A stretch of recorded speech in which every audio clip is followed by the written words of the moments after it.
राधे राधे। कैसे हैं आप सब लोग? बढ़िया बढ़िया ही रहना, मस्त स्वस्थ सुखी एवं सदा खुश रहना और व्यस्त रहना। तो अभी बजे सुबह के 11:30 है। तो सुबह का रूटीन वाला काम जो है मेरा अभी अभी समाप्त हुआ है। और वैसे तो कार्य हर वक्त कुछ ना कुछ हम करते रहते हैं, पर जो सुबह के रूटीन वाला अप्पड़ थप्पड़ में जो बहुत सारा काम होता है ना, वो काम ख़त्म हो गया। पर मैं हब्बड़ तब्बड़ में नहीं करती हूँ, क्योंकि हब्बड़ तब्बड़ उन लोगों के लिए होती है जिनके बच्चे छोटे होते हैं, जिनके बच्चे स्कूल जाते हैं। तो उनको जैसे बच्चों का टिफ़िन बनाना, फिर उनके हस्बैंड ऑफिस के लिए जाते हैं, उनके लिए टिफ़िन बनाना, फिर घर में बूढ़े लोग हैं उनके लिए सुबह का नाश्ता बनाना। तो इस तरह ये होता है हब्बड़ तब्बड़। लेकिन मैं तो यहाँ पे मेरे लड्डू गोपाल, मेरा बेटा, मैं, हम 3 लोग ही हैं। तो जो भी घर का कार्य होता है उसे मैं धीरे धीरे करती हूँ। तो 11:30 बजे मेरा अभी ये काम समाप्त हुआ है। तो आज है 30 नवंबर। तो नवंबर का महीने का आज लास्ट दिन है। कल से दिसंबर शुरू हो जाएगा। फिर 25 दिसंबर को क्रिसमस डे या फिर बड़ा दिन आएगा, और उसके बाद नए साल की तैयारियां शुरू करने लग जाएंगे लोग। फिर हैप्पी न्यू ईयर शुरू हो जाएगा। तो साल कितने जल्दी व्यतीत हो जाता है कुछ पता भी नहीं चलता। लेकिन पूरे साल के अंदर हमारे ऊपर कितनी परेशानियाँ आती हैं, कितनी हमारे को खुशियाँ मिलती हैं, कितने दुख मिलते हैं, कितने दर्द मिलते हैं, वो बहुत सारा हमें लगता है। लेकिन साल जब ख़त्म होता है तो हमें लगता है कि अरे साल कब शुरू हुआ, कब ये साल समाप्त हो गया। तो हर किसी की ज़िंदगी में खुशियाँ भी आती हैं, दुख भी आता है, बहुत सारी परेशानियाँ आती हैं, बहुत सारी खुशी के पल भी आते हैं। तो ऐसे ही मैंने 3 दिन से मैं एक वीडियो देख रही हूँ एक लेडी की। उनका नाम है रश्मि सुमेधा। तो उनकी वीडियो देख के मुझे एक तरह से साहस भी मिला कि हम सोचते हैं अरे हमारे ऊपर दुख है, हमारे को दर्द मिला है, हमारे शारीरिक दुख, हमारा मानसिक दुख, हमारा बहुत सारे दुखों को हम बहुत बड़ा समझते हैं। लेकिन जब हम दूसरों के दुख के बारे में सुनते हैं ना, तो अपने को एक साहस मिलता है कि नहीं भाई, ये तो बहुत बड़ा ज़्यादा दुखी हैं, ये होता है। तो उनका दुख जो है, मैंने 2-4 वीडियो देखी थी। तो उन्होंने अपने बचपन से लेके वो अपने जो आप बीती है उसको यहाँ पे सोशल मीडिया के थ्रू लोगों को बताना चाह रहे हैं कि अगर आप लोगों के साथ भी ऐसा हुआ है या हो रहा है तो आप इस चीज़ को सहना मत। तो इस तरह के वो वीडियो बता रहे हैं। तो वो बोलते हैं कि जब मैं बच्ची थी तब मुझे बोला जाता था कि बिल्कुल आवाज़ नहीं निकलनी चाहिए। फिर मैं जवान हुई, मेरे साथ और भी अत्याचार हुआ। तो अभी मुझे नहीं पता उनकी एज कितनी होगी, लेकिन मैं गैस कर सकती हूँ कि उनकी जो उम्र है वो 60 प्लस या 70 के आसपास हो सकती है, और हो सकता है अभी कम भी हो सकती हो, क्योंकि आजकल किसी के उम्र का अंदाज़ा नहीं लगा सकते। क्योंकि जिनके साथ खुशियाँ ही खुशियाँ जिन्हें मिली हों, वो अगर 80 के प्लस भी है ना, तो आप उनके चेहरे से बिल्कुल नहीं बता सकते हो कि इनकी उम्र कितनी होगी। और जिन लोगों ने पैदा होते ही दुख झेल रहे हैं, परेशानियाँ झेल रहे हैं, बहुत सारे यातनाएं झेल रहे हैं, वो 40 के भी अगर होंगे ना, तो आपको लगेगा अरे ये तो 60 प्लस है। तो उम्र से या शक्ल सूरत से मतलब किसी के उम्र का अंदाज़ा नहीं लगा सकते। तो जो भी उनकी उम्र हुई, तो वो बोलते हैं कि तब मेरे को रोका गया था, लेकिन आज सोशल मीडिया के थ्रू आज मैं पूरी दुनिया को बताना चाहती हूँ कि मेरे को क्या यातनाएं दी गई, मेरे साथ लोगों ने क्या मेरे को परेशानियाँ झेलनी पड़ी, क्या क्या मेरे को परेशान किया। तो वो सारी वहाँ पर वो बताती हैं। तो लोग उनको कमेंट करते हैं, क्योंकि हर तरह के लोग होते हैं। अगर कोई अपना दुख बांटा तो किसी को उनका दुख शायद उनके वेशभूषा से लगता होगा, उनके रहनी से ऐसा लगता होगा कि इन्होंने शायद कोई दुख झेला ही नहीं है, ये ऐसे ही बोले। या फिर किसी को लगता होगा वो इनकी लाइफ में तो बहुत सारे दुख हैं, तो वो उनको बेचारी करके संबोधित करते हैं। तो वो बोलते हैं कि ना तो आप मुझे बेचारी करके संबोधित करो, अगर आप बेचारी मुझे बोलोगे ना तो मैं और दुखी हो जाऊंगी। क्योंकि मैं इतनी यातनाएं झेलने के बाद आज मुझे ऐसा मौका मिला है कि मैं लोगों के सामने अपनी आप बीती बता रही हूँ, या फिर मैं जो मेरा मनपसंद पहनावा है वो पहन पा रही हूँ, मनपसंद खाना मैं खा पा रही हूँ, मनपसंद बातें मैं लोगों से बोल पा रही हूँ। तो आप मुझे बेचारी मत बोलना। इससे अच्छा तो आप मेरी वीडियो ना देखें और मेरे को कमेंट ना करें। तो ये उनका दुख दर्द जो है ना, उनका दिखता है। उन्होंने इतनी यातनाएं झेली हुई हैं, अभी तो उनकी शुरुआत ही हुई है। तो वो बोले कि ये तो कुछ भी नहीं है, आगे आगे मैं आप लोगों को बताऊंगी कि मेरे को कैसी यातनाएं दी गई बचपन से लेके आज तक।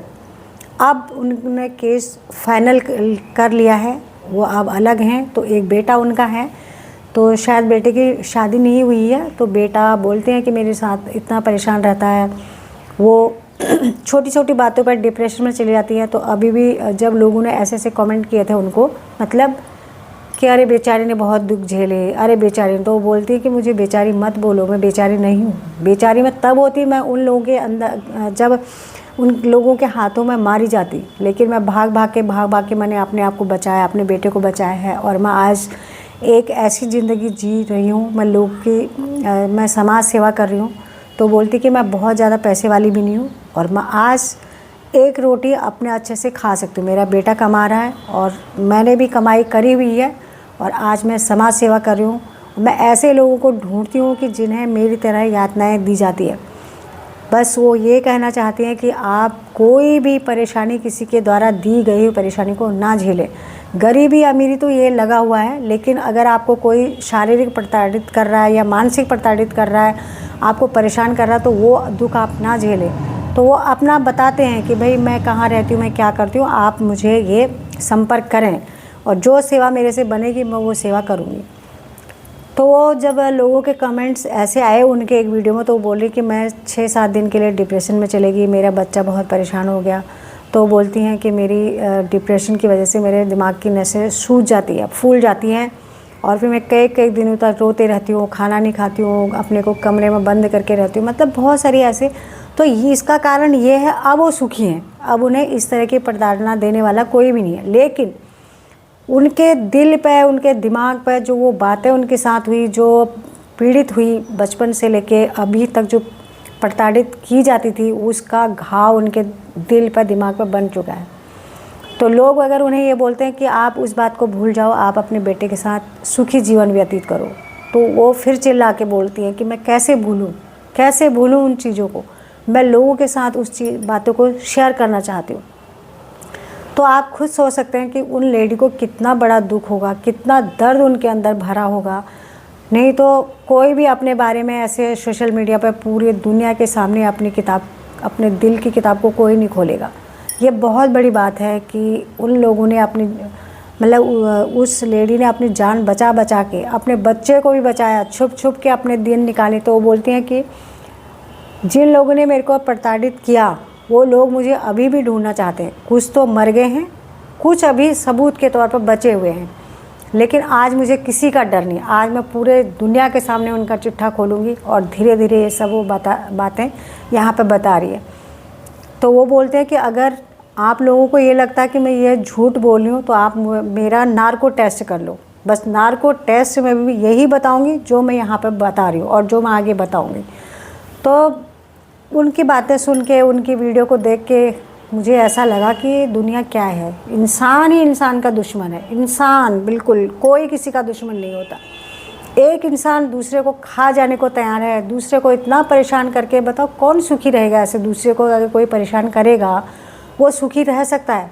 उसको सुख उतना ही मिलेगा जितना वो दूसरे पर अपना हुक्म चला सकता है। जहाँ पर उसका हुक्म चलना बंद हो गया, सोचो उसके उल्टी गिनती शुरू हो जाएगी। तो जो ये झूठ बोल के, चिल्ला के दूसरे सामने वाले को नीचा दिखाना चाहते हैं ना, तो वो जिस दिन अगर सामने वाले ने मुंह खोला, जो सच्चा इंसान ने अगर उसके बारे में मुंह खोलना शुरू कर दिया ना, तो वो उसकी दुनिया बिल्कुल वहीं पे सिमट जाएगी, वो वहीं पे ख़त्म हो जाएगा। तो लोग एक दूसरे के दुश्मन ना बने, सच्चाई से रहें, सच्चेपन से रहें, किसी का फ़ायदा ना उठाएं, और किसी को ऐसा नीचा दिखाने की कोशिश ना करें। अपने को, आपको बुद्धिमान, यहाँ पे अगर वो इंसान है ना, तो उसमें बुद्धि हर तरह की होती है हर इंसान में। एक किताबी बुद्धि से ही बहुत बड़ा नहीं होता इंसान। इंसान के अंदर हर तरह की बुद्धि होती है, उसको कैसे खाना है, कैसे जीना है, कैसे रहना है। मैं तो लोगों को ये कहती हूँ कि भाई उल्टी बुद्धि लगाने से अच्छा सीधी बुद्धि लगाओ, अच्छा सोचो, अच्छा बोलो। ये एक दूसरे के प्रति जो बैर भावना, जो एक दूसरे के प्रति बिल्कुल ऐसे जलन की भावना है ना, ये कुबुद्धि के कारण है। अगर सद्बुद्धि लगाएं, मैं तो ये कहती हूँ भगवान सब खाएं, अपने घर में खुश रहें, प्रसन्न रहें, जो भी उनका परिवार है उस परिवार में खुशी खुशी अपने जीवन को व्यतीत करें। तो ये एक दूसरे के प्रति जो जलन की भावना है, दुष्टता की भावना है, जो प्रेम का अभाव आज के ज़माने में हो गया, वो नहीं होगा। इस सोशल मीडिया पे अगर किसी को आके अपने आप बीती अगर बतानी पड़ेगी तो सोचो उस इंसान के अंदर कितना बड़ा दर्द छुपा होगा, कितना बड़ा उसके हृदय में उस चीज़ का घाव होगा।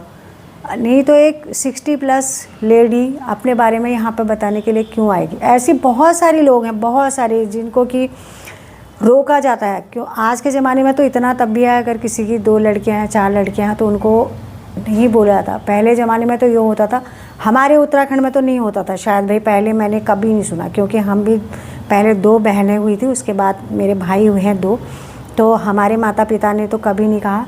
और दादी थोड़ा बहुत बोल देते थे, लेकिन इतना ज़्यादा नहीं कि भाई मार दो, काट दो, ऐसा वाला नहीं होता था। लेकिन हमारे ज़माने में कहीं और शहरों में, और हमारे उससे भी पहले ज़माने में अगर बेटियां होती थी ना, तो बहुत उनको ऐसा बोला जाता था कि जैसे वो कहीं से भाग के उनके घर में आई है। भाई बेटियां भी हैं तो अपनी औलाद तो है ना, बेटे क्या हैं, बेटियां क्या हैं।